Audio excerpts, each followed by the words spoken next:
My name is Claire. And I'm Molly. And this is Book Stupid.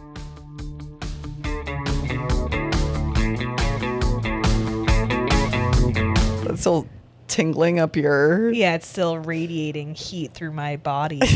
For listeners, she just kind of held up her hand but couldn't stop, just full hand tremors. So she tried to showcase a bump that was not there. It's so there. I'm going to show you. I'm going to show you. I'm going to show you later. I was speaking of my shakiness. I do have like chronic shakiness. Like, I can't really like hold my hand still. It's all good. It's probably that I've like never had a glass of water except for right now. First glass of the week. But this week I had to do like field games at work, you know this. Mm-hmm. And one of the games was like a egg spoon race, and I was like, I'm so fucked. But I was one of the ones on my team that like held it down. Totally. Do you know, okay, I had this thought on the ferry yesterday after we had like collectively 3 beers and a slushie with potential alcohol in it. We're not sure. It's so much easier to move with the motion of the ocean when you're already kind of succumbing to it. I wonder if that's you in an egg spoon race where it's like you're so used to just kind of riding the tremor. That I'm sort of like, I got this. Yes. This is sort of life for me. Like the egg is just kind of riding with, you're not fighting it. It is. I think it's critical not to fight your nature in games like that. Just go with it. Totally. Try not to overthink it, you know? Mm-hmm.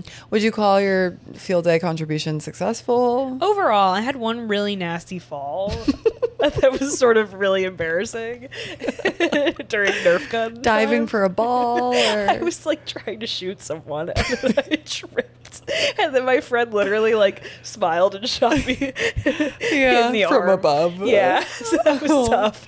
But otherwise, I felt pretty good about my contributions. Yeah, you always lay it all on the field. I rise to the occasion. Yes. I wouldn't call myself like a key contributor on the team, but I did. You're not dragging the team down. Exactly. Mm-hmm. That's all I want. Yeah. I agree what did you do this week? I was in LA for most of the week. Not much to report. No famous. I didn't see like Junior Mint or like. Damn. Yeah, no real run-ins this time around. Disappointing.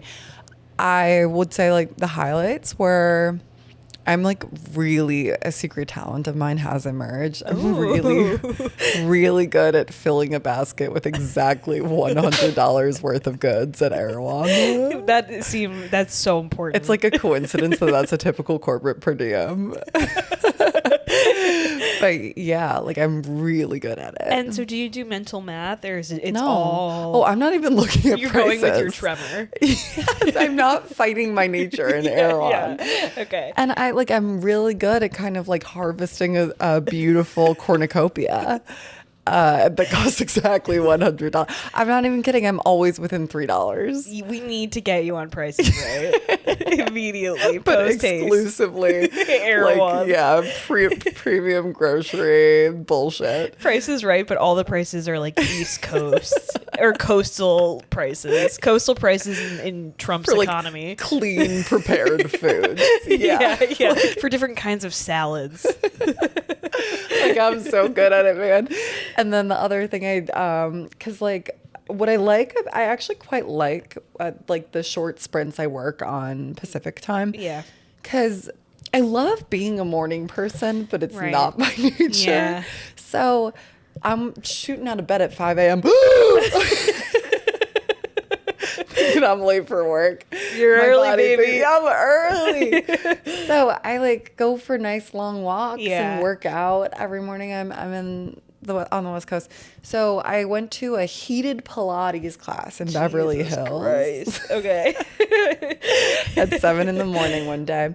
And it was it was a fine class. Yeah. I noticed like everyone was kind of like looked a lot hotter than me. Well, it was a heated Pilates class. Yeah, so. Correct. And like, come on, that joke was funny. All right. Woo!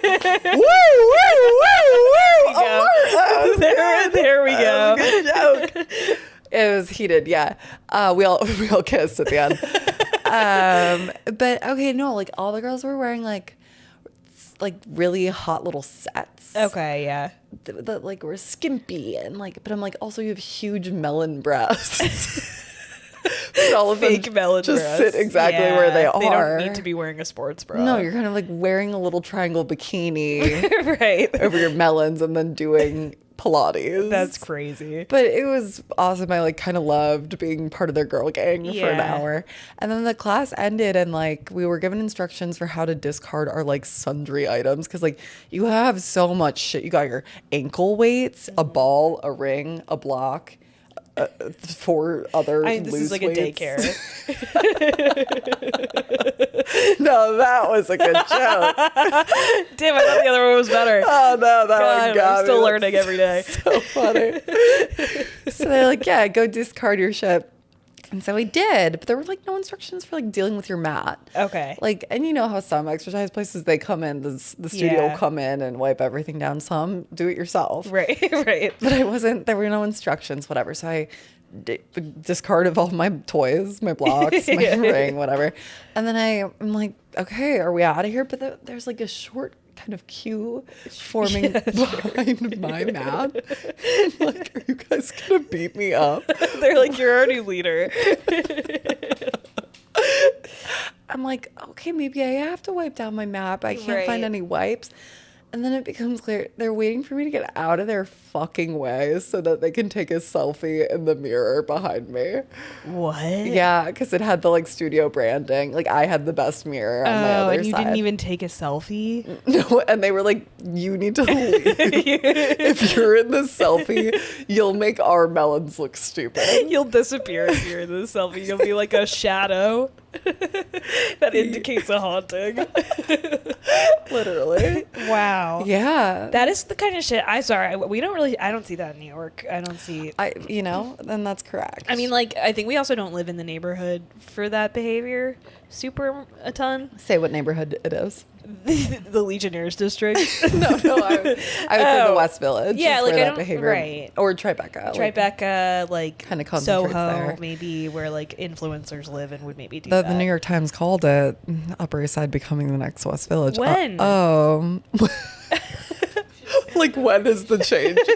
No, is this a new article from the one last year? The one last year. Okay. God, you made me nervous that it was like we've moved up the timeline. Jupes has just reminded the studio space that she just still doesn't get New York Times notifications since someone logged her out. I like some like I'm getting just bits and pieces of what's going on in the world. It's so refreshing. That's beautiful. Yeah. I really need to log back in. No. Okay, anything else of your time? No, it's just kind of like those are the hits. Are you gonna start wearing a triangle bikini to Pilates in New York? Not until I get real melons. Until I get real bouncy, juicy melons. Yeah, from Erewhon. I'm assuming they're still coming. Like, any day now. Hello, God.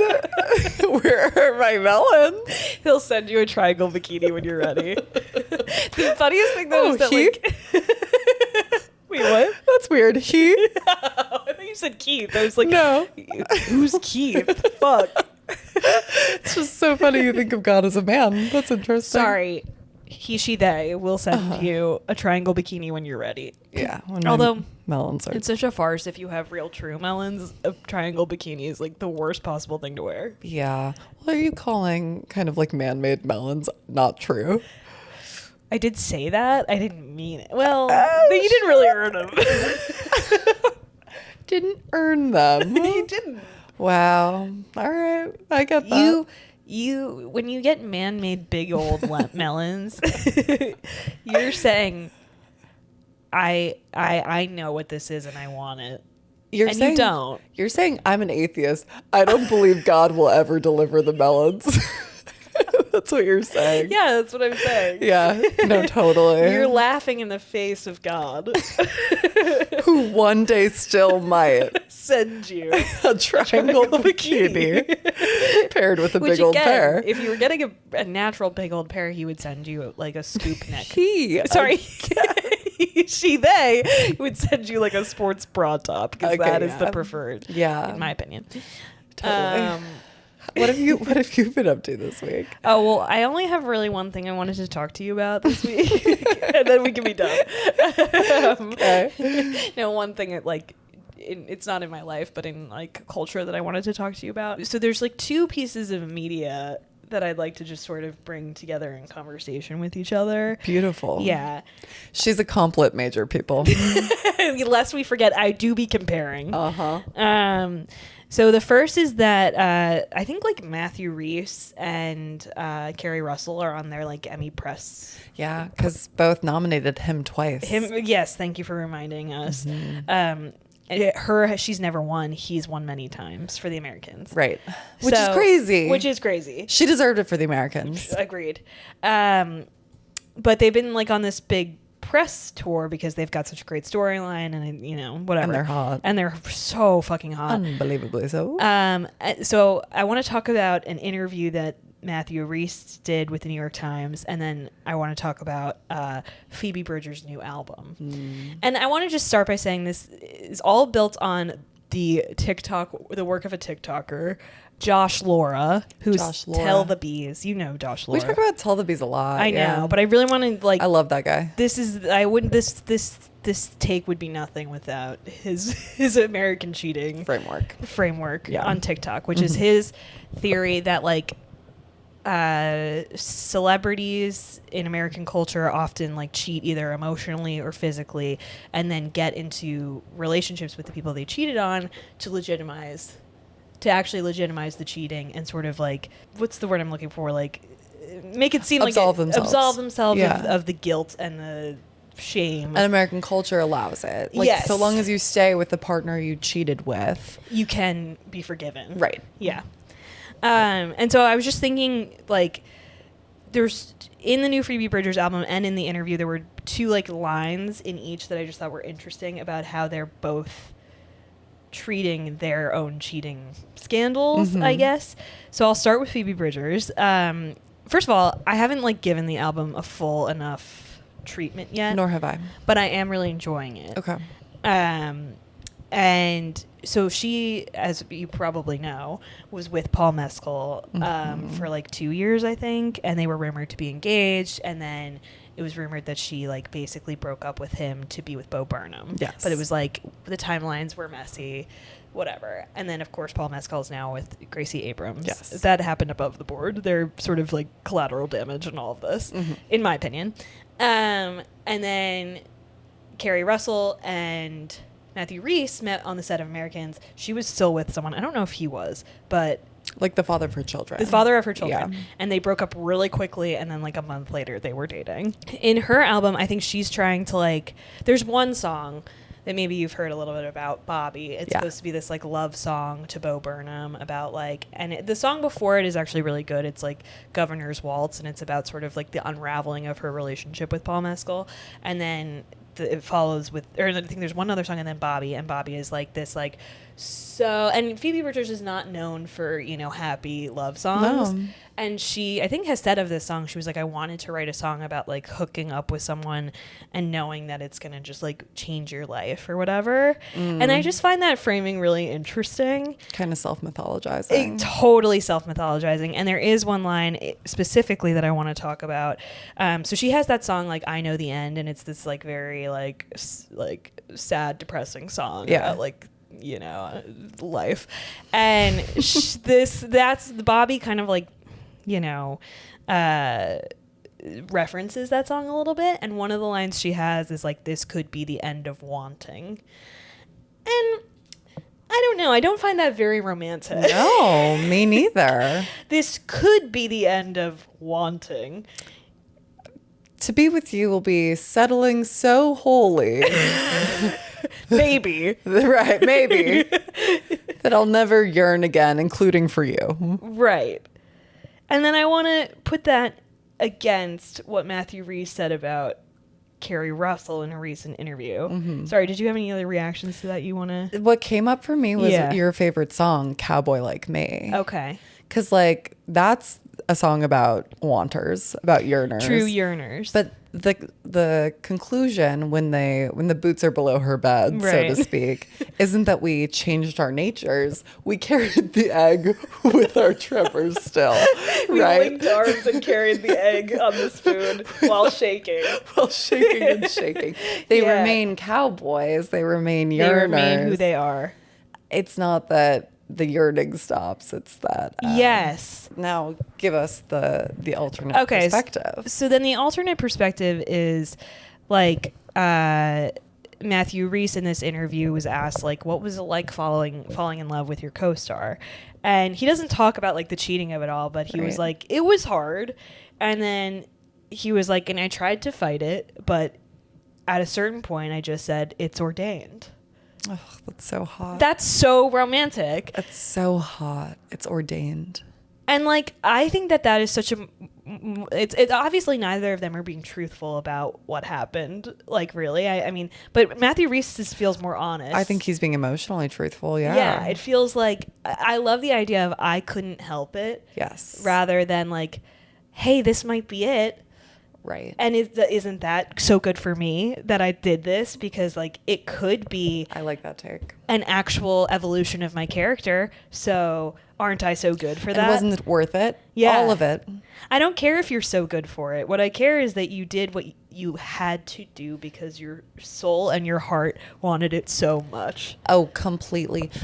And to what you're saying is really clicking for me. Like Phoebe's framing seems to like still carry the shame of it. It's like entirely I'm accounting for but hang on guys, I think this could be the one. Whereas the Matthew Rhys framing is like I don't care, shame didn't factor in because I was running towards something.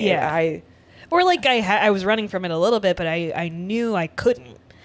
Right. Like he's not still measuring the cost. Yeah. For him, there was only one outcome, one possible outcome. What I find interesting about It's Ordained is it like if you took it out of its context, maybe it would feel like you were absolving yourself because it was like I couldn't control myself. Right. But I actually find the Phoebe Bridger line to be more self absolving. Yeah, agreed. To be like, but this might be like my big character arc, and wouldn't that be something? And don't you guys like that when that happens? Mm-hmm. And it doesn't. And wouldn't that make it okay? Feel honest at all, yeah. or like self-aware at all. Mm-hmm. But I think It's Ordained feels more passive in isolation. You know what I'm saying? Yes, I do. I do also like how he prefaced It's Ordained, which was it was very hard. Like right, like I wasn't expecting it. It was something I did try to like. And he also said, like, I took it really slowly because she had kids. Like, it was a very loaded thing. But that being said, it was going to happen. And in that interview, he even, like, I liked how he's like, it's hard to trust yourself kind of thing. Like, we're playing romantic interests. Like, showmances are real seem to be the undercurrent of that. It's like, I need to know that but it's ordained. Yeah. It's just... And also, I just do want to say, those two are for sure in my prayer book. Because they are also an Aries and a Scorpio, which I think is like shared psychosis. They're so hot to me for real. Yeah, they are so hot. And like also his being asked like, okay, would you rather win or have Carrie win an Emmy? And he's like, Carrie, 100% Carrie. And he's gonna win, and I don't know if she's going to. She's up for Le Dip. Yes, she's up for if you're not a regular listener, that's what Molly calls the diplomat. she should win for Le Dip. I don't know who she's up against though. Are people watching Le Dip the way you are? You know, I saw a lot of FYC billboards in LA for Le Dip. Oh, okay. Yeah. I need to watch Le Dip. I really do. We're changing the pronunciation of Le Dip. Le Dip. Le Dip. Le Dip. Yeah, you haven't watced yet? I sort of watched the first season and I fell off. Brother, you gotta be smacking that. Yeah. You gotta be smacking Le Dip. You specifically are going to love Le Dip. And was that the third season that's in market right now? I have or just no the idea. Second? I thought second, but I think maybe second. You're right, second, and they made it a shorter season, which I was like, give me more. But you're gonna. Which is always how I feel about dips, by the way. No, totally. But you can't have just one. I remember when I talked about season 2 of Le Dip on the pod. Yeah.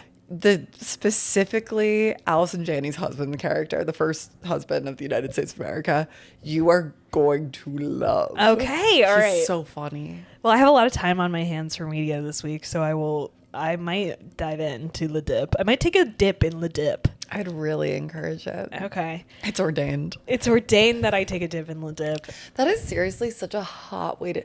If old Mittens, it's ordained, I'd be like, who are you? That would be me. It's a really, really hot thing to say about your marriage. And I do love, I'll be honest, like, I do love fate language. Like, I love it. I'm a sucker. You hate reading it, though. You hate fated. Yeah, I guess in real life, I love this idea of, like, not fate so much as, like, a spiritual connection. And It's Ordained feels like in that. Completely. I love invisible string language. But, yeah, I don't know. Is what I'm saying making sense, though? That, like, yes. I find one so much... like simpler and not compelling in isolation, but when you put them together, I think one is such better writing. Yeah. Oh, and it was just an offhand. He's not, you know what I'm saying? It's authentic, and that really matters too. Yeah. But you're right. It's just like, and I do count myself among the dumb masses, like the average Joes who are so dumb. But like, I think I participate in the like main culture movement motion behind American cheating, like that whole that tell the bees.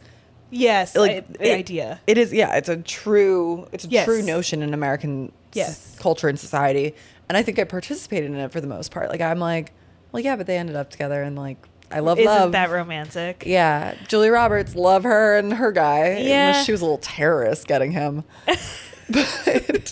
but all to say, I'm not like an uncritical participant in that. Okay.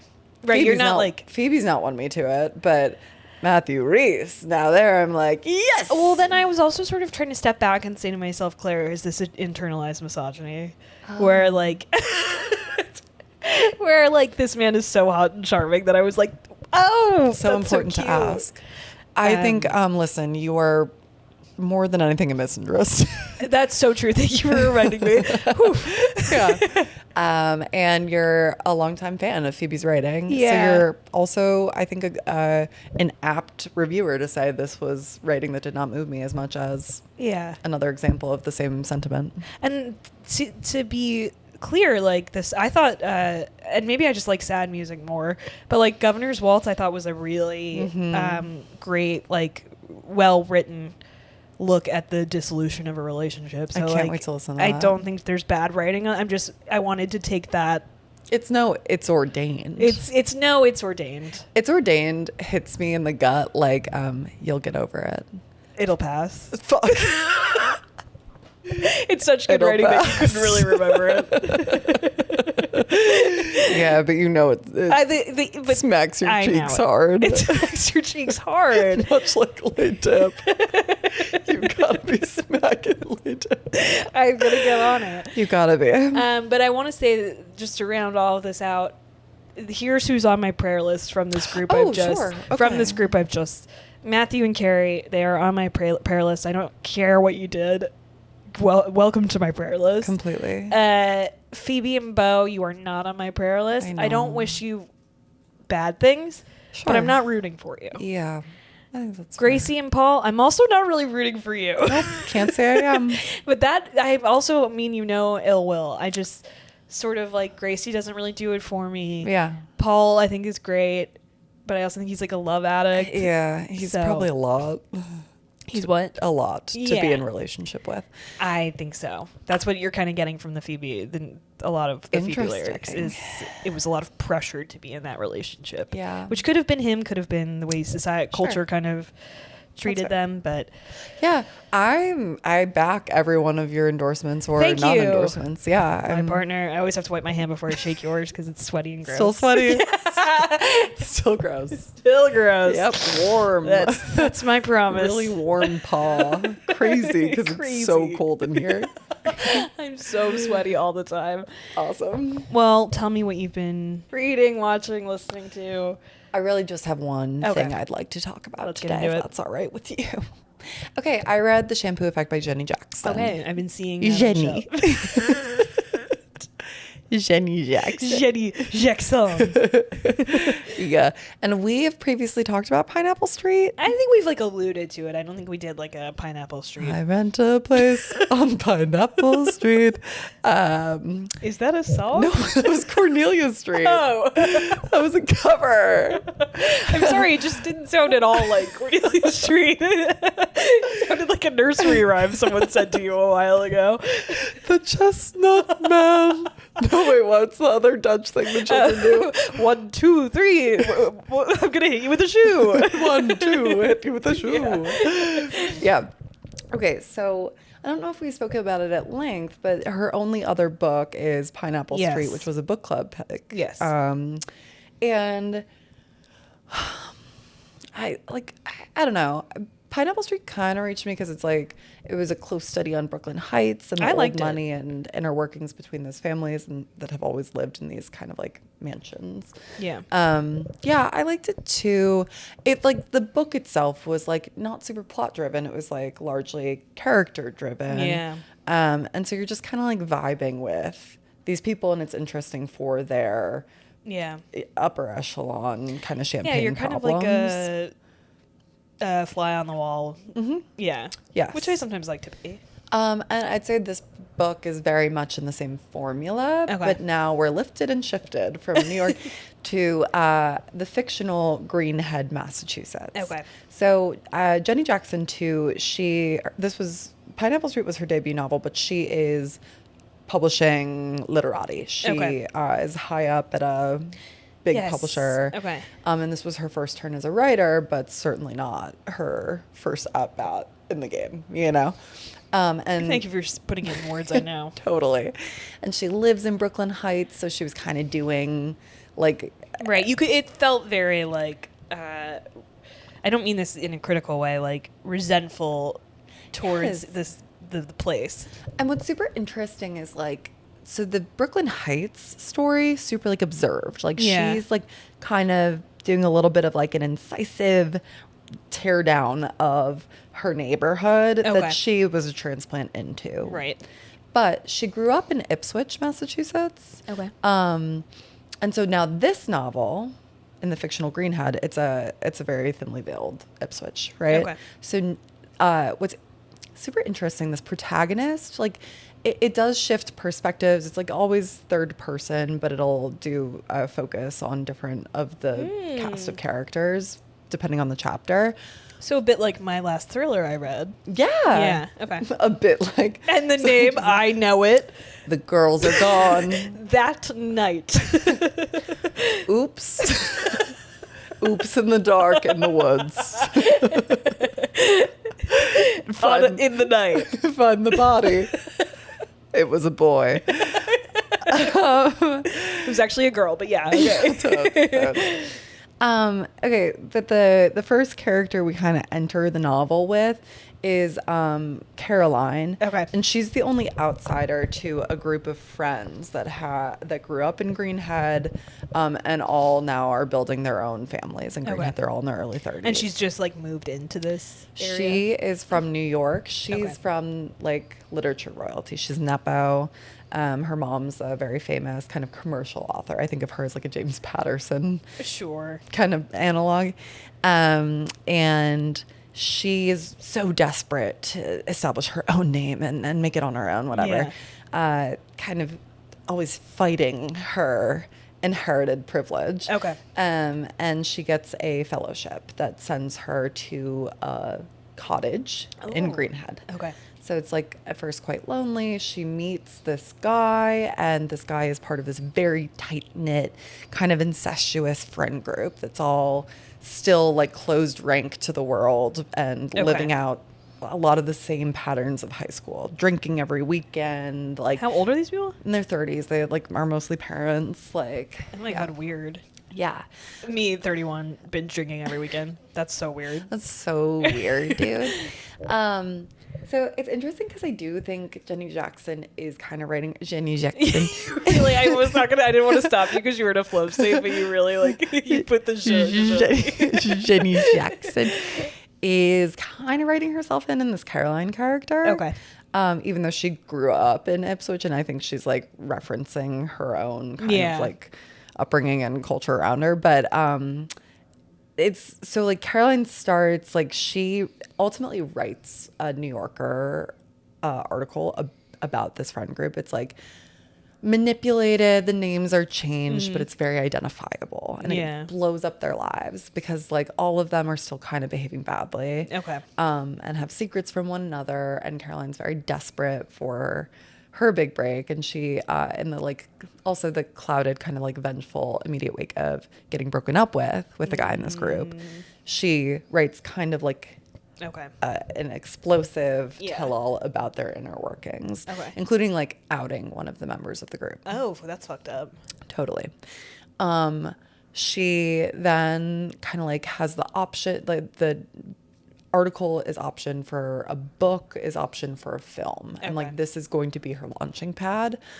I'm sorry, I am just telling you the whole plot. Oh no, go ahead. Okay. But she does ultimately turn down the deal, takes a beat, and then her big redemption arc is that she like gets a new book deal, and a year later we find her on her book tour a mere 10 minutes from Greenhead because she turned her sharp pen towards herself for once, and is like wrote this like Ramona Clef about like a fucking nepo literature girl who like is just hanging out in Brooklyn and like grappling with her privilege and like has to fuck off to Mexico City to find herself kind of thing. Right. And I'm like, that's not fucking like what? I hate that actually. I like really disliked this Caroline character. But like I wonder, it kind of felt like Jenny Jackson kind of like making fun of herself in that way. Like, like she's in on this. Like, do you feel like that we're all supposed to be in on the joke of like this woman kind of sucks? Yeah, and I think she's kind of pointing to the parts of herself that kind of suck. Maybe, I don't know. It might be never read, but Caroline really is just like this meager little bitch, like a protagonist, not unlikable for her privilege, but for her absolutely graceless, like thumping around with it. She's like so keen on making herself a victim of her own life. And then I just, it didn't feel clean or absolving, whatever. Can you give me an example of how she's like a victim of her own? She is like, this friend group is so mean. Okay, here's an example. She's like I'm just so like sad and like desperate after the breakup, and like, oh, my story went so big, but like still nobody's being really nice to me, and like, you know, I'm just like so successful, and it just kind of feels like people are like thinking my success isn't earned, or like, and people, it's like, no, actually, like you started to get mixed like attention for the article itself because people are like, you outed someone, like this is like clearly based on real people, like what are you doing? And so she gets in a kayak, and like the whole thing is there are these like greenhead flies that like bite you and it really hurts and they make you bleed. She like gets in a kayak, they're like starting to film a movie in Greenhead. I can't get into it actually. Yeah, no problem. But she like is a fucking idiot who kayaks into the marsh, starts getting like bitten to hell by these flies. Oh, like, you hate this. Help. There's like, nothing you hate more than incompetence. I'm like, and you're fussing. so fucking annoying. You hate fussing. Annoying. And that's like meant to be her like night of deep despair, like night of getting bug bites, where she's just like, help. Like yes, I think that scene is where she's meant to understand like maybe you're not perfect and people aren't just doing stuff to you, like you keep making fuck ass decisions. But then it's like her big deal, like she's like, I won't keep writing about these people whose lives I've already really fucked with. I'll write a book about myself, and like if I acknowledge how annoying I am, it doesn't matter that I'm annoying. Like, okay. I will say also the book generally a little too neat for my taste. I hate a book that's too neat, or like an ending that's too neat. I hate it. And I don't hate it. I guess I should say, like, sorry. Yes. In like, if you are writing a contemporary fiction novel where I don't expect it to end neatly. If I think you're a really good writer and you end it neatly, it pisses me off. I agree with that.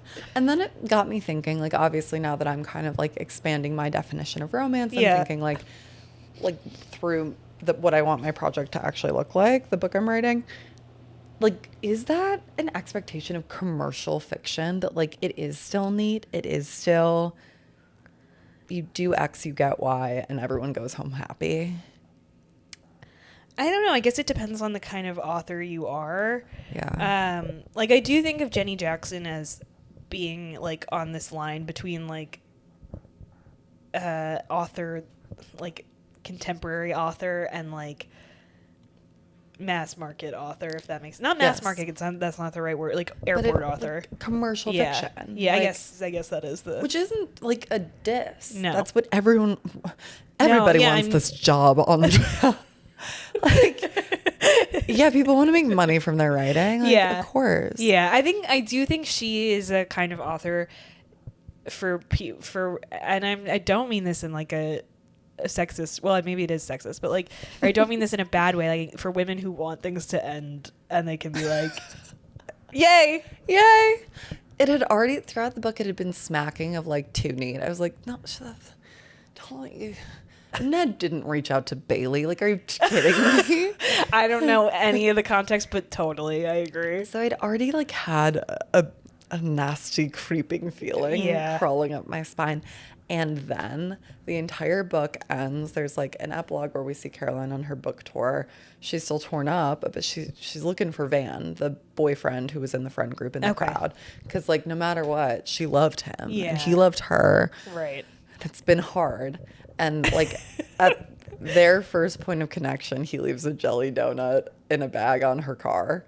And then she leaves the book signing. She goes to her parking lot. What's on our car? That's the last line of the book. Bag of jelly donut. Yeah, I hate that. Jenny, I did not like that. Jenny, I did not like your jelly. Jenny, that was not good. Yeah, because that's also just like not really. I don't think that's a thing that you're going to do to your ex-girlfriend at her book signing. I don't know. I don't find that romantic. No. Yeah. I wasn't like, both of them were annoying to me, honestly. Like, Van is super moralizing about like conservation. But he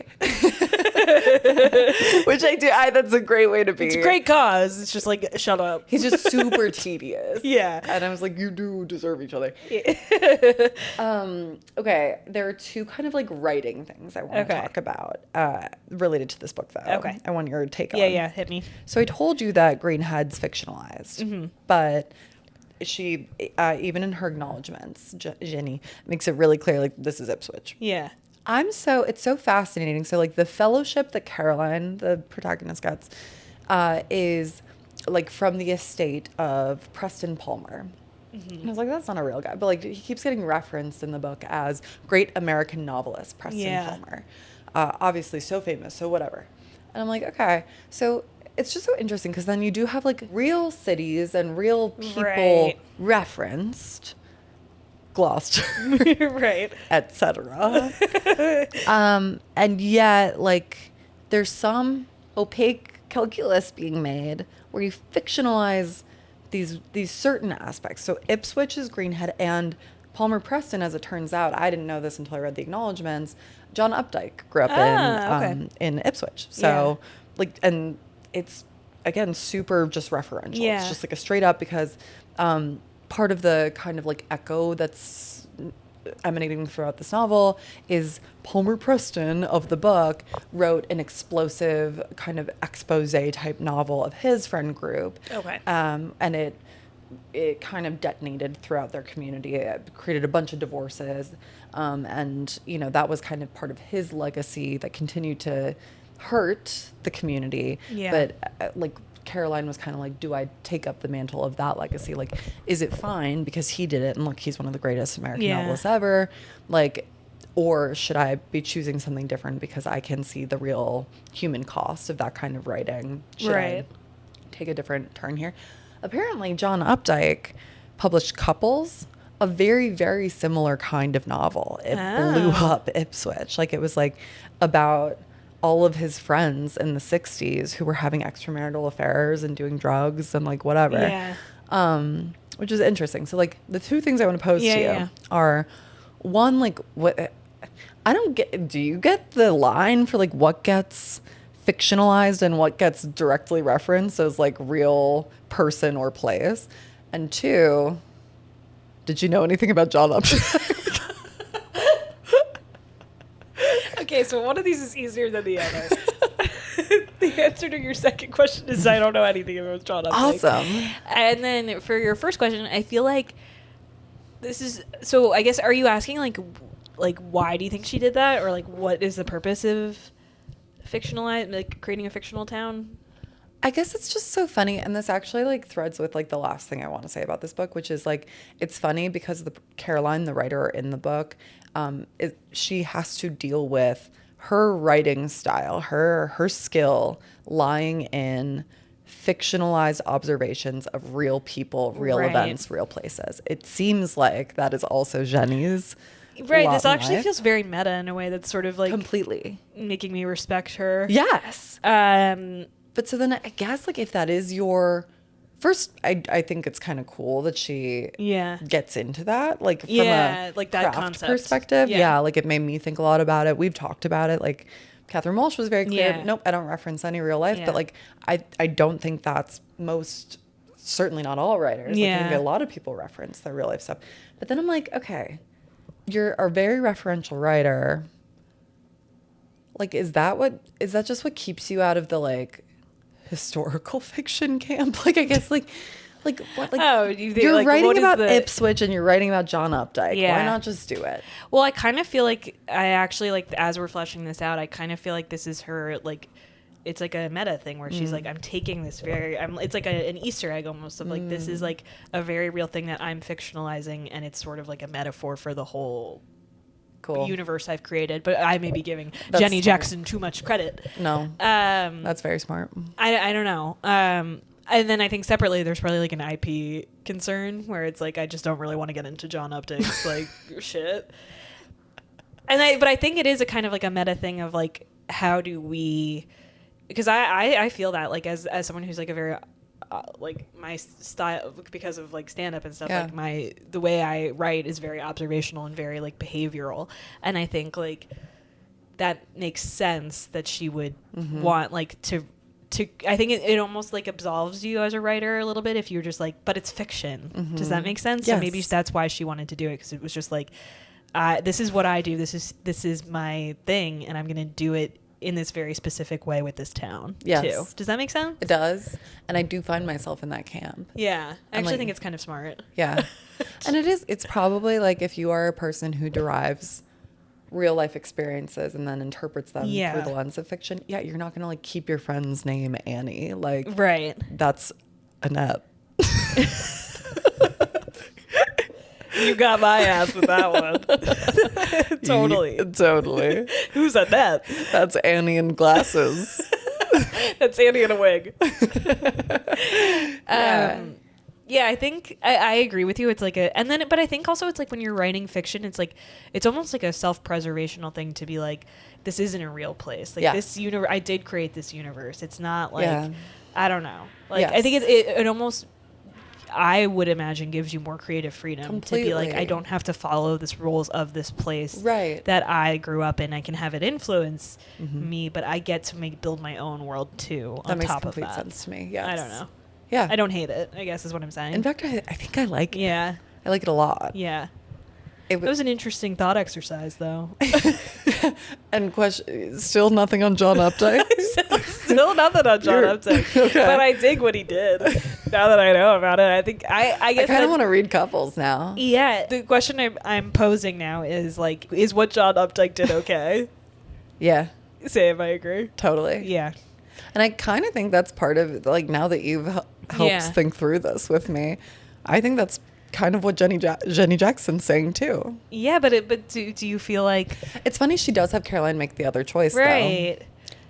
Like, that's the high road to write a book, but then it's almost like she did it in her own book where it's like ending on like a total like womp womp.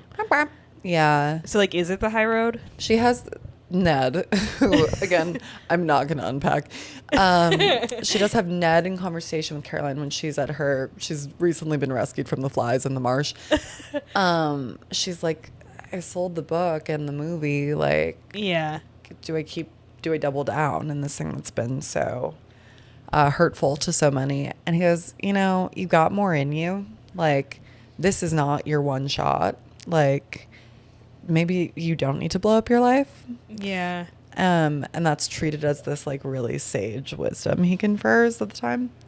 And I kind of feel like that's the moral arc of the story too.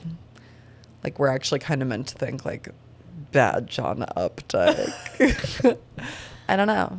But it feels like it's a little bit of both, right? Yes. And though you wouldn't know this because you don't know Ned, he's actually there to produce the movie of yes but not John Updike's couples. That what you were like, I can't get into the movie earlier. Yeah. That was the movie project. So he's like doing the opposite of his advice, where he's literally like working against the estates, some people in the estates like wishes to continue telling this very barbed story back to the world. Yeah, but then it's like, that's the cool thing about art, is that yes, it can hurt a select group of people, but it also can be its own thing to everyone else. Yes, and to the neatness of it all, like all of the impacted like people who were characterized in the essay, like the essay like helped bring out everything into the open, and actually everyone's marriage is better now. No, I'm so much more interested in mess. I know. In messy endings. I know. But then when like if I wouldn't want or expect this from like a romance or a thriller, I will say that. Yeah. But we're talking about fiction that makes you really think. But yeah, I think we've returned to the line of like contemporary versus literary fiction. Yes. And what the reader expectations that you have to pay off are. Right. And I think sometimes because she writes these books where like nothing happens, I almost think of that as like it should have an interesting ending, at least. But then that's like maybe not. Jelly donut in a bag on the car. Jelly donut in a bag. Yeah. So I hope it wasn't hot. I hope it was. I hope her jelly donuts stay hot. I hope your pillow and your jelly donut is hot. Say that. All right, what you got? What are you watching? Okay, I need to pull up my computer, if you don't mind. Please. I love getting onto my dashboard of content. Okay, I am. She used AI to build herself a dashboard to support more efficient creation of the pod. I would literally never. Okay, I'm gonna just take a quick trip to Sterling Point. Yes. No spoilers. No, well, this isn't a spoiler because we talked about it a lot last week, so I won't like get into the plot really. Mm-hmm. I was honestly maybe not going to talk about it at all, but then something happened in an episode last night, writing wise, that I had to talk about. Please. But let me first just tell you what I'm loving about Sterling Point. Girlhood. Totally. Totally. Sisterhood. Sense of place. Mm-hmm. Really, it really feels like I'm in Sterling Point. Really loving. Take me to the lake. Take me to the cliffs. Take me to the lake. Mm-hmm. It feels like I'm in Sterling Point. It feels she needs to connect with Carly Fortune on their Canada propaganda because you're doing a really good job with it. I'm loving it. Mm-hmm. Class tension. Loving that. Totally. Loving that. Totally. I am struggling with the local boy. I told you this. I'm not because he's not rich. He's not rich. So we talked about it last week, but she's got a local boy and a New York boy. She's kind of like her head is getting turned, just whiplash and style. I love how she's playing both of them, by the way. Oh, like, completely right. We need more like 18-year-old girls who are like totally fuck boys. Right. I love when she says of the New York boy, like, he just likes me so much.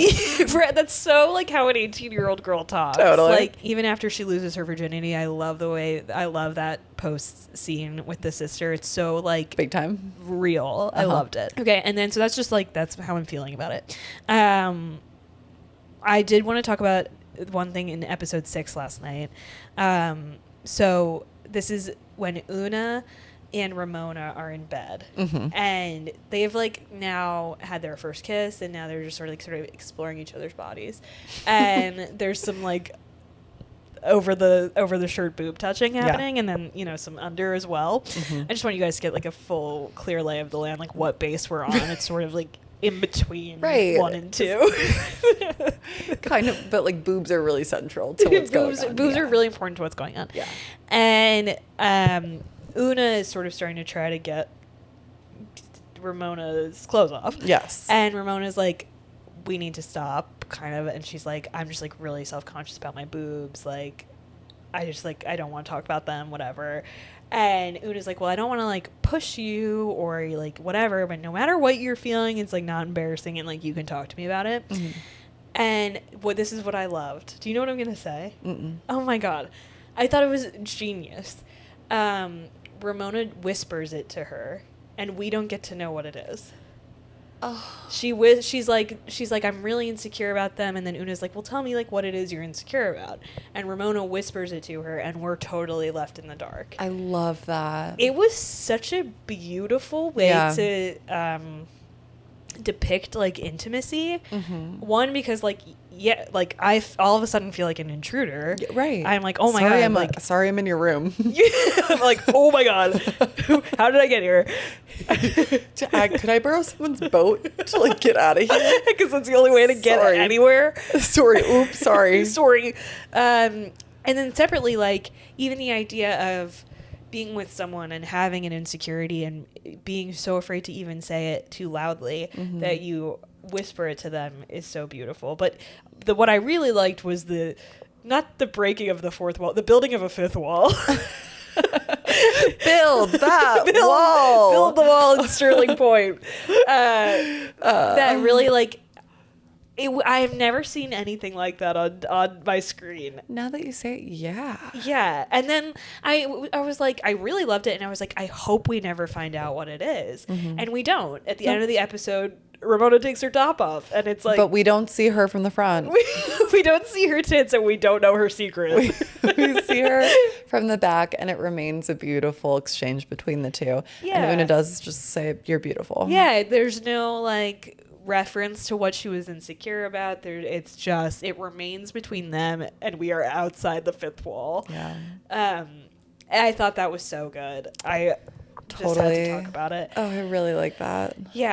And then the other thing I wanted to talk about today was that I rewatched Never Been Kissed last night. Yeah, I've never seen it. I think I watched this for the first time. This might be a pandemic movie I picked up, and I loved it. And I've watched Drew Barrymore. Drew Barrymore, some guy, I don't know who he is, honestly. And then Molly Shannon playing her best friend at the newspaper. But can I tell you the premise? Do you know the premise? Please tell me. Okay.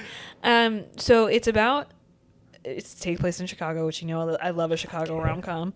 But Drew Barrymore is a very intense copy editor at this Chicago newspaper. She really Tribune? Maybe. Okay. She really wants to be a writer, but everyone's like, you'll never be a writer. You're a copy editor. Totally. You care about facts and grammar. You don't care about story and narrative. Who do you think you are? You're not a go-getter. You love to be behind your pencils. Like, whoa. Yeah, it's actually like, I will say, like, it felt too tropey. Again, on my rewatch, I was like, wait, I think I might hate this movie. I thought I loved it, but I think I might hate this movie. Okay. But it's so like, so you can't do this. You won't do, like, it's heavy-handed. Yeah. And she basically, like, there's like the weird newspaper owner is like evil, and he's like, finally gives her a job to write, and he's like, you're gonna be a 17-year-old again and go back to high school undercover, and just like let us know what's going on in high school. Pervert. So the thesis of this movie is like everybody's a pedophile and a pervert. Oh. Yeah, tough. Oh. She goes back to high school, and like then it intersperses flashbacks of her high school years. She was very deeply uncool. She got egged at prom. Lots of bad stuff happened to her. Like a wobbly hand. So I was like, yeah. She was like, everyone called her Grossy Josie. Oh, a nickname her brother started. Totally. The brother's a really fun character, but anyway, so she goes back to high school, and she's like, she falls right back into like her dorky. Yeah. She's like, I'll join the Calc Club. And, like, it's like, they're like, okay, so we really wanted you to go to high school to, like, hang out with the popular kids and, like, find out what they're doing. Which, like, okay, why is this journalism that we're doing? Okay. And also separately, like, her separate journey she's on is that she's never truly had what she describes as, like, a life-changing kiss. Okay. And there is kind of a cute, cool scene in the lunchroom at the office where she's like, oh, I've never really been kissed. And Molly Shannon and Octavia Spencer are Ma. Is that Octavia Spencer? Yeah. Yeah. Okay. Ma. That's Ma. Molly Shannon and Drew Barrymore are eating lunch. And Drew Barrymore's like, I've never really been kissed. Like, I've never had, like, you know, that kiss where it's just, like, transforms you and you feel like this is my person, whatever. And the two other women are like, damn, you are a writer. And I was sort of like, yeah. Wow. You don't agree. I liked the idea of being able to put into words a feeling you've never felt before. Yeah. And that, I don't know. Anyway. No, she is a writer. Doesn't matter. And you are too. Okay. So then she goes, she's back in high school, whatever. And then she starts being like, oh, my English teacher is really hot. Oh, man. Oh, man. And then the English teacher is like, oh, man, Drew Barrymore's real smart. Ew. Yeah. Mm-hmm. And so I think the reason why I love this movie is because I do really like the last scene. Mm-hmm. It ends with her, she gets found out. He's like, how could you? And like, now he's not interested now that she's, she's an adult. But this is such a classic trope in early, like, in this genre where, like, she writes the redemptive article where she's like, it wasn't, what I really learned was that I love my English teacher. That is such a trope. Yeah. And if he really loves me too, he'll meet me on the mound. Like, okay, this should have readers up in arms. This is not okay journalism. Just in, like, a post-Epstein clarity, I was like, whoa, everyone's a pedophile. And she's like, if he really loves me, he'll meet me on the mound, at the baseball field. And so I've always loved that scene. He comes, it's like, there's 10 seconds left. He comes running in and it's Don't Worry Baby by the Beach Boys is playing. And they do have a very cinematic kiss. So I think I had rose-colored glasses on. And by the way, the English teacher is really hot to me. Awesome. And by the way, I've been in love with English and history teachers before. So like that is pulling on some old strings. But like watching it last night, I was like, wait, this movie kind of sucks. And the reason, you want to know the reason why he finally finds the newspaper article because obviously he somehow missed it until, even though it's sweeping Chicago. That's why he's late. Yeah, he hasn't read the article yet. Okay. Because he's packing his apartment to move to New York, and he's packing it with he's packing sports trophies with newspaper. His sports trophies. And then he sees the article, and then he's like, I must run to Drew Barrymore. Why are you bringing your sports trophies to New York? When did you get sports trophies? For sure in high school. And so, like, it feels to me now that the message of this movie is everyone's stuck in high school and it's fine. No, that cannot be the takeaway. It cannot be the takeaway. I would like to say, though, I do think I think in a way we're all kind of stuck in high school, but you must fight it every day.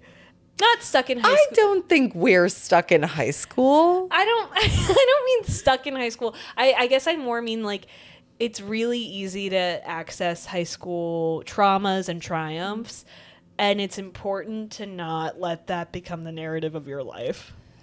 Yeah, that's certainly very important. But the movie seemed to say, like, go ahead and relive those triumphs and traumas and try to, it's okay to go back to high school and fall in love with your English teacher. This is kind of what Jenny Jackson's book was about too. Really?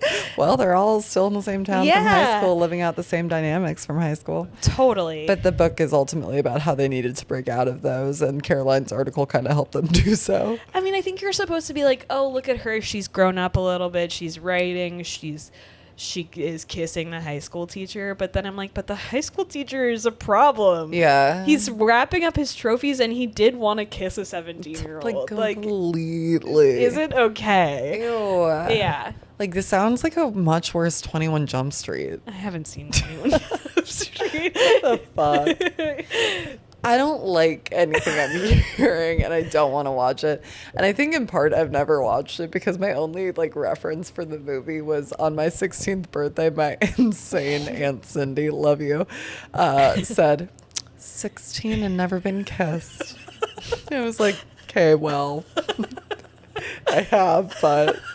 Why did she say that? I don't know. It was just an insane thing to say at family dinner. And see how you could so easily access that trauma. Totally. Yep. That's so crazy. What did you say? I have been? I just went, all right. All right. If someone had said that to me at 16, I would have killed myself because I had not been kissed. It's just also, you know, she says about 5 things like that a day. Right. So. You got to pick your battles. Okay. Yeah. That movie sounds like Cheeks, dude. It is Cheeks. And also, like, there's like 40,000 diet jokes. I was like, I'm exhausted. Sign of the times. Yeah. So I actually think I'll be putting that one down forever, maybe. Yeah, Tough. fair enough. But that's all. Yeah. Hell yeah. Yeah. That was a good roundup. I think so too. Your digest has been delicious. Oh, so was yours. Yummy, yummy. I loved indulging in your dip. And I'm just checking in. Nothing on John Updike. Still nothing on John Updike, but thank you. Okay, cool. Cool. Should we move into our next segment? Let's. So this week we are, you know, as our journeys as writers evolve, we are we continue to pursue romance and investigate romance, and in doing that this week we're going to be talking about everything is romantic, and I'm teeing you up here, everything is about sex. It's everything true. is about sex. And so this week we're diving into our pasts to Okay, this is like actually crazy work, but go on. to examine the pieces of media that contributed to our sexual awakenings. Coming online sexually. Yeah. I would like you to start because I just talked for a while. I don't have, you don't have to, but no, yeah, it's fine. I have 2 equally important, probably like similarly timed catalysts, if you will. The first is Orlando Bloom as Legolas. Okay. I saw maybe I don't think I've seen all of the Lord of the Rings movies. I think the first one I saw was like maybe the second in series. I wasn't watching for plot. Okay. You were watching for I was pleasure. watching for that elf with his silken blonde hair. You liked that he was blonde. I liked that he was blonde, and I liked that it was so straight, his hair. Wow. I know. He had such a beautiful face and his little pointy ears. Okay. I remember, and you know, I don't know, it's hard to put an age on this. Like, yeah, let's call that it was 9. gonna be my next question. 9, okay. Yeah, but I remember being like, oh my, like, yeah, I wish he were my boyfriend. And I've never had a thought like I want a boyfriend and I want it to be that elf. But like, I was like, I would love to be the one kissing him. Had you had like crushes at this point? Yes, I think Okay. so. And maybe it is like 8. I don't know. Yeah. But like never in the context of like I want to kiss. Right. Yeah. I was like, I want to kiss Orlando Bloom as Legolas. And then I remember having one of those little personal DVD players like you'd bring in a car for a long road trip. I had one of those too. And I remember sitting in like an armchair in the living room, like bringing the Lord of the Rings movie really close to my face and going on the screen, pausing you kissed your little DVD player. pausing it when Legolas's face was really big, and kissing my little DVD player. This is like so Pen 15 coded. Yeah. And then like obviously like seeing his turns in Pirates of the Caribbean, like that really worked for me. So I'm like, oh my God, like I love Orlando Bloom, which led to me seeing the film Elizabethtown. Oh my God, way that's where my too sister young. My sister went to Elizabethtown College for like 1 year and then transferred. You're kidding me. But when she like said she was going there, someone gave her Elizabethtown on DVD. It's like really a bad movie. What and happens? The whole film starts with Orlando Bloom getting like, it's kind of ambiguous, but we think he's fired from his big shoe designer job for like a Nike proxy. Because he so fucks up his shoe design, it costs the company nearly $1 billion. Okay. So he goes home and he looks at his elliptical machine and he's like, I know what to do. And he fashions a suicide machine of the elliptical, attaches like a big steak knife to the elliptical so it'll continually stab him. That's so crazy. And he goes, yeah, I'm gonna kill myself tonight. I'm gonna do it. He's about to start his elliptical. That can't be the best way to kill yourself. No, obviously not. And I'm like, I bet he did fuck up his shoe design because this is crazy. Yeah. And then he gets a call. His dad just died. He has to go handle that, but I'm still gonna end it all. Yeah. And then Kirsten Dunst is his flight attendant, and her persistent optimism kind of like pulls him from his resolve. Okay. Really just like not a great movie, especially when you're 9. Yeah, but you were sort of seeking more Orlando Bloom, right? More Orlando Bloom, and then that finally broke the spell. Really? Yeah. Did it give you like an ick? Yeah, I was like, oh, he's so sad. Go put on your silver wig and your pointy ears. And dance, monkey, dance. And I'm sure this was the beginning of my competence kink too, where it was like, you fucked up the shoe design to the tune of $1 billion. You are now essentially neutered to me. Yeah, so that was big. Okay. Do you want to go tit for tat or? Up to you. You decide. Yeah, now you Okay. give me something. Well, I only really have like one big one and then like a couple of just like honorable mentions. Okay. So is that okay if I do Perfect, my big one? yes. Okay. So I have a weird one. Mine is weird. I would say this is the only one I can think of because I was like, from my earliest memories, I was like, I'm horny. Totally, yeah. Is that weird? I don't know. Yeah. But I remember this movie sort of being like a big one for me. And it's not, no one out there is going to be like, same. Like, no. I like don't think you're my only friend That's with this so as a thing. Crazy. Go on. It's 1991's Rock-a-Doodle. And I haven't seen it in literally so long, so I sort of threw it up on YouTube last night just to kind of like refresh myself because I was Dot your I's, cross your T's, yeah. Right, couldn't really remember what was so like sexual about it to me.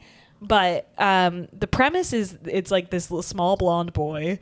It starts in like the real world. This small blonde boy is living on a farm, and there is like a big storm happening outside, and his mom is reading him this fairy tale of Chanticleer, who is.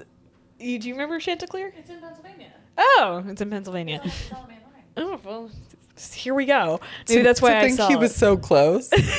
Maybe it was a proximity king. Yeah. So Chanticleer is this animated rooster who is responsible for waking up the entire farm every morning. So creepy. Yeah, it's a weird fucking movie. And then there's like this evil owl who prefers darkness, of course.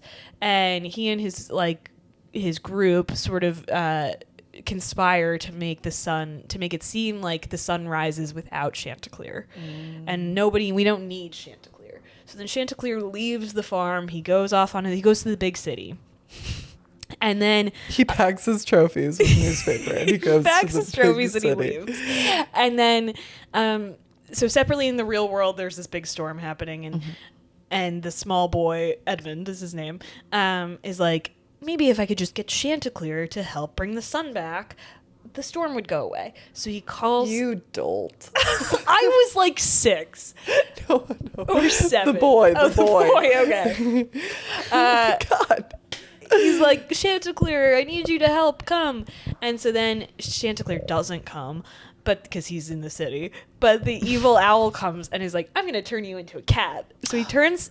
The boy into a cat. Oh my God. And now the cat is working with the other farm animals to be like, we have to get Chanticleer back. And that's sort of the arc of the story, is going to the city to get Chanticleer back. Oh my God. Then we arrive in the city, which I presume is like Nashville or Las Vegas, Oh my where God. Chanticleer has become like an Elvis singer. And he's just like really hot. Like he's like this big buff rooster, and he's got like an Elvis wing and like a gorgeous little ascot and like beautiful blue eyes. He's like Elvis but a rooster. You guys get it? Yeah. But it wasn't just Chanticleer as the rooster that really did it for me. It's the love story between Chanticleer and Goldie the goldfish. Oh. And Goldie the goldfish is also super hot. So it's, for me, it's really like both of them together being so hot. And like there was just like a deeply sexual energy between them for me. I was like, these two are like definitely like Exploring each other's bodies. exploring each other's rooster goldfish body. And the goldfish, Goldie. Goldie. She's somehow made... How is she made sexy? She's like she's a goldfish with like gorgeous blonde hair and like beautiful fish lips. Yeah, yep, And like, okay. you know, no waist. And Like shark tails? shark, that fish? exactly. Okay. And she's like really tiny and he's really big, and that was a big, I think part of it for me is like he's like, I'm big rooster and she's little goldfish, and it's like just hot. Totally, yeah. And anyway, the owl hires Goldie to like to be like, make him fall in love with you. She's been betraying him the whole time. Yeah, but then it's they really do fall in love. Okay. And she joins him on to go back to the farm, and you know, the day gets saved. But really, like, I just remember being as a child being like, those are two of the sexiest animals I've ever seen in my life. Totally. Juice is horrified. No, this is so good. And that was my sexual awakening. Yeah. And I didn't really have any others. It was that. It was like, I was like, to me, this is sex. I'm online. I am online. I know what's happening in Las Vegas between Rockadoodle, Chanticleer, and Goldie. That's very reasonable. You're being really No, nice. Okay. If Twitter is any indication, the amount of people who came online for the Shark Tales fish, Yeah. you're not alone. I think it's fine for your sexual awakening to be animated. Okay, I think probably more Yeah. people than not. Would you Yeah. say the majority of people? I would hazard that guess. I would say a lot of people. Lock in your Kelshi bet now. Yeah, Prince Eric was. Eric. I did think Great Prince call. Eric was hot, but he was never like, I need to explore his body hot. No, me neither. That didn't really come into Legolas, but Yeah. I really do understand where you're coming from in this. And then I deeply resonate with it being the interaction between Yes. two hot people. I was like, I can just so tell that something is happening here that I don't get, but that I'm like, It's the space between them that's really I want to know where more. you woke up. Yeah. Yeah. I so get that. Yeah. Wow. Have you ever considered a Chanticleer Halloween costume? Weirdly, no. That's crazy to me. And I will say, revisiting last night, I was like, I don't totally get it. Because for it my doesn't really younger square with self, your but- type anymore. No, although boxy and like Boxy. performance based. I'm just stretching my hips. I'm Rooster, you think? Yeah, I also liked I was trying to think again about like what did I find interesting about this, and I think it's also like these two people who are they're both striving artists. Oh, and yeah. they kind of like have that in common. They're both in Vegas trying to Goldie make was it a work. performer as well? Yeah, she's chorus line girl. Oh. Yeah. Okay. Well, I wish But I she were. wants to be more. What does she want to be? You know, like she wants to be what The she wants to star. do what Chanticleer is doing. Like classic men just walking right into opportunity. And that's why she kind of takes the deal, because she's like, you're going to put me on stage more if I do this. Ugh, it's so exploitative. That Yeah. owl. I know, he's evil. Is he hot? No, he's gross and weird. These animators knew what they were doing. Yeah. Yeah. Wow. Your turn. Well, okay, so I would like to build on the space between Okay. two people, because the other really definitive moment in media that I was like, I think I'm starting to understand sex, came to me. I want to say it was the 2008 games. Beijing. No, I guess more likely. No, we're talking winter. winter. So Is that 04? Salt Lake. Turin? No. Italy? 06. You're right. We're on the wrong two-year cadence. We're talking summer games right now. It's Turin, Italy. 2006. 06. Yeah, that sounds about right. Yeah. Okay. So I would be 9, 10. Yeah. Okay. So. I always go 9/11, add 5. So you would have been like 11, actually. So real, girl. 11. Okay. A little older than I thought. No, this is so weird, though. Do the Winter Olympics... Oh, God. Yeah, they are. Okay, so here's what went down. Okay. Right? This is like, so I'm really bearing all here, literally and metaphorically. I had a rash. Like a really bad rash. Okay. And like I remember someone kind of clocking it in the summer when I was wearing a swimsuit, like, you got a really bad rash on your butt. And I was like, girl, that's just there. That's just the rash you have on your butt, right? That's fucking fine. And then literally I remember this because it was not okay. Yeah. My mom kind of co-opted one of my little brother's pediatrician visits because I was being dragged along, obviously being a child. She kind of goes, could you look at her butt rash too? So like no adult is thinking it warrants its own visit, but it was kind of like, well, we're all here. Would you mind Molly, looking? take your pants off. And so I dropped them. And the doctor was like, oh my God.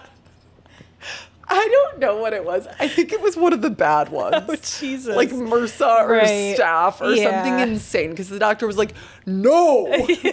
Put your pants back on. Someone needed to address this a while ago. Yeah. So the kind of next steps of that, I had to lie on a towel. I think courteously my family kind of like cleared the area because I had to be bare ass to the wind. Yeah. Well, someone would apply ointment to my butt and then I had to lay on a towel and wait for the ointment to dry for about 30 minutes. Okay. So I'm butt in the air. And also I do remember butts being the like earliest sex organ, if you will, that I was like, I get butts. Really? Oh yeah, because like oh my God, it took me so long to be willing to hear a thing about my own sex organs. Completely. Or I get that. The opposite gender's sex organs. I was like, no, that's not for anything. That's just not. But butts, and this is the 2000s, I'm seeing butts on TV. Yeah. Boobs, I got too. I was like, wow, those. When God gives me my melons, I'm going to feel. When I get my triangle bikini top, it's going to go crazy. Yeah. Okay. But butts I got. So I'm butt to the air. Kind of just watching the Winter Olympics. And what comes on but pair skating. So I kind of think it was the combination of feeling the air on my butt. Okay, sure. And watching the highly erotic sport of pairs figure skating. Okay. And I did do a little research. I did think it was Turin. That's why I had that tip of my tongue. Because the American pair married in real life. And so they would do real kisses. And it was probably just more kissing like after they finish. Like they're not kissing during. Kissing in the routine. What? That feels like cheating. I don't know if that's real, but in my memory it is. I feel like you shouldn't be allowed to kiss during your routine. But I remember being like, okay, wait. Wow. But that one was super, it hinged on, oh, these two are doing like kind of performative. Right. Like, oh, you guys are in public. Yeah. Do you know you're in public? Yeah, and they're kind of like trying so hard together to achieve something. Totally. And they're wearing those outfits, which are sexy. The exertion. Yeah. Yeah, no, so I was like, okay, I'm pretty sure this is what sex is, and I'm pretty sure it's what it feels like because my butt feels the air. So, I think I get it now. My butt. Does anyone know?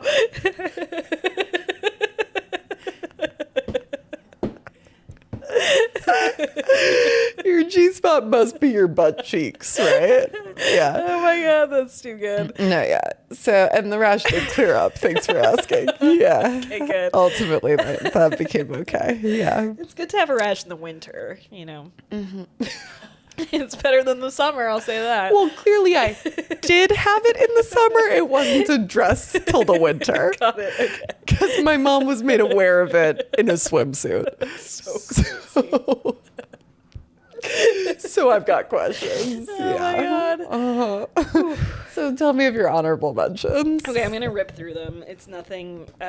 So then I was trying to think like what were my romantic coming online moments, like not sexual ones, and I have two honorable mentions. One was Robin Hood, the like totally. Oh my God. 1930 film. The Fox one is very hot, but then also the way he yearns so hard for Marianne, and she's like so sweet, and like he's like she's perfect, and he like watches her over the wall, and they play badminton over the wall or something like that. Cute. And also that their bit of class tension there I liked as well, totally. As a 4-year-old, and then the other one honorable mention is 101 Dalmatians. Pongo, no. Pongo. One thing I like about it is the meet cute. Totally. They meet in the park and their dogs' leashes get tangled. And they're being naughty, those dogs. And the dogs are being naughty, and then two shared niche interest Dalmatians. So that one I actually like, as with age, I've been like, why are you freaks so into Dalmatians? And then why did you let them have 100? That's not allowed. Yeah. But those were two like I loved the romance of those two movies. And then of course I loved that like Roger, I think that's his name, in 101 Dalmatians is like an aspiring artist, and his wife is just sort of like always downstairs while he's smoking his pipe, and I do just they've love got a that nice movie. thing going, yeah. Totally. Anything else for you? I think I've shared. Yeah. Fair enough. I wish I had more to. I also feel like a lot of my sexual awakenings were like people in real life. Does that make sense? Yeah. Like lifeguards at the pool where I was English teachers. Where I was like, he's so tan. That's been coming up a lot today. Yeah. Yeah. Yeah, I think that's kind of it. Hell yeah. Do you want to do our final dance, if you will? Let's. Our final skate. I saved it for you. Yeah. Yeah. I'd like to ask you first, if you don't mind my sure. saying so. Yeah. What's the most romantic thing that happened to you this week? The most romantic thing that happened to me this week. Well, first I want to mention yesterday we saw a couple reading the same book at the beach, and Molly hated it, but I thought it was romantic. Barf. It was so annoying to me. You know, neither of them's reading at all. Yeah, but that's kind of romantic. It was so, they were so close to each other. I was like, this is hot, and you guys are like performing reading. Yeah, that's so not hot to me. I don't know. It was a little romantic to me. Oh my God. But my true most romantic of the week is that I had like I had a work event on Wednesday, and then I had like drinks plans for like 7 p.m. And I had like an hour and a half to kill, and I could have just shot from Friday to the Upper East Side on the Green Line. Ride the rails, yeah. Ride the rails. But I was like, I have all this time. Or I was like, I could get to the bar early. And I was like, but what? It's a beautiful day. Mm-hmm. So I walked to the Fidei ferry. Yeah. And I took the ferry out to East 90th. Because yeah, why baby. not? Oh. And I just took in the sights. I was going to have a beer, and I said, Claire, no. And then I got off the ferry, and I did a 20-minute walk to drinks. That is lovely. I took the long way home. Oh. That is the most romantic thing. That has made all the difference. Yeah. Yeah. Yeah. Wow. I couldn't, that absolutely speaks to me, of course. Yeah. Ooh. It was really lovely. I love the ferry. The ferry is inherently romantic also. Do you know the name of your boat? I forget. I've been on the ferry a lot in the last like week, so. We were on the ferry yesterday. Yeah. Some hits included Qualified Cruiser. I loved Qualified Cruiser. That is a really good one. That's pretty good. What's your favorite? My favorite of all time? Yeah. City Fishy. City Fishy. Yeah. I like Friendship Express. Yeah, that is a good one too. Yeah. Okay, can I ask you? What's the most romantic thing that happened to you this week? Yeah. This one's it's a weird one. Okay. I'm going to have to take you on a bit of a journey. Oh, I'm settled. Let's do it. Okay. So, I was staying at a hotel when I was in LA, and I was out for the day. I was at work. I was bopping around. I came back to my hotel room after a long day away and found a bag of fried chicken on my bed. Someone had come in my room and put a delivery of fried chicken sandwiches on my bed. Okay. And very clearly on the bag everywhere said, for Ronnie M. Ronnie M. Okay, not for Molly Y. No. And so I called the front desk and I said, hey, I think I've got Ronnie M's fried chicken sandwiches delivered here on my bed. I'm going to leave them outside the door. Yeah. Pick up. Do with that what you will. Yeah. They go, oh my God, yeah, thank you so much for calling. Like, sorry about that. He must have put in the wrong room number. I was like, sure, like, doesn't matter. I think a lot of people made wrong choices for this to be the current predicament. But yeah, again, why the bed? no, why were you in my room? Leave it outside the door. So I leave it outside, and that's the end of it. But then I the next day, similarly, I have a whole day of activities, right? I'm at work, and then I'm at dinner, and I'm with some friends, and I'm like, yeah, so this is what happened. And they're all horrified. Right. They're like, bro, like, why did it take you so long to tell us this? And like, do you not think like that's really weird about your hotel that they would do something like that? And that not only were they like, yeah, we'll just come in your room and put the fried chicken on the bed, but also, thanks so much for your call. We'll just take the chicken right from your bed and give it right to Ronnie M. Like, their minds immediately jumped to, well, like, what if you sullied the chicken? They'd be none the wiser, nor would Ronnie M. Yeah. I'm like, now the chain of custody is actually really problematic, and someone should have told Ronnie M. And then we kind of discussed, like, should I have dropped a letter in to I don't think it's on you to tell Ronnie. saying like, hey, Ronnie M., this is Molly Y. Wanted to let you know your chicken's been in my bed, but I didn't do anything to it. Not in a weird way. Right.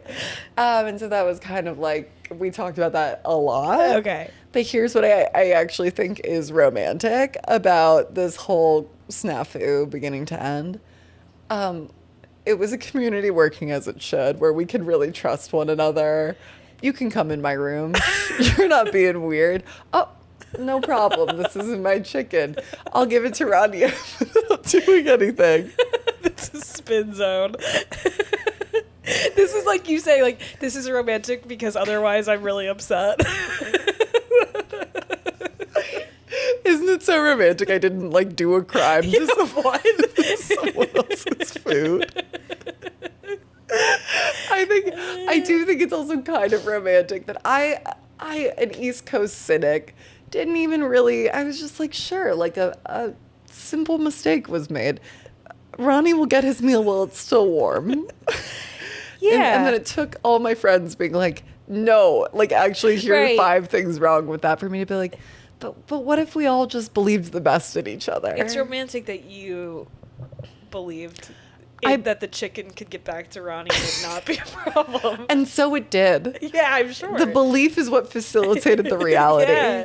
We all were villagers that day. Do we have confirmation that Ronnie M got the chicken? God, yeah. I called the front desk an hour later. Just want to make sure Ronnie M enjoyed his chicken. If Ronnie M could leave a note on my delivery, if I did that, they'd be like, "What'd you do to the chicken?" Yeah, they'd be like, "Fuck, we didn't think we had to investigate what you did to the chicken, but now we're a little worried." Yeah. Well, I guess totally. And you think reading on the beach together is not romantic? Come on. I really don't like that. I hated that even. That's crazy to me. I thought it was romantic. Okay, well, let's end on that note of discord, shall we? Let's. All right, bye.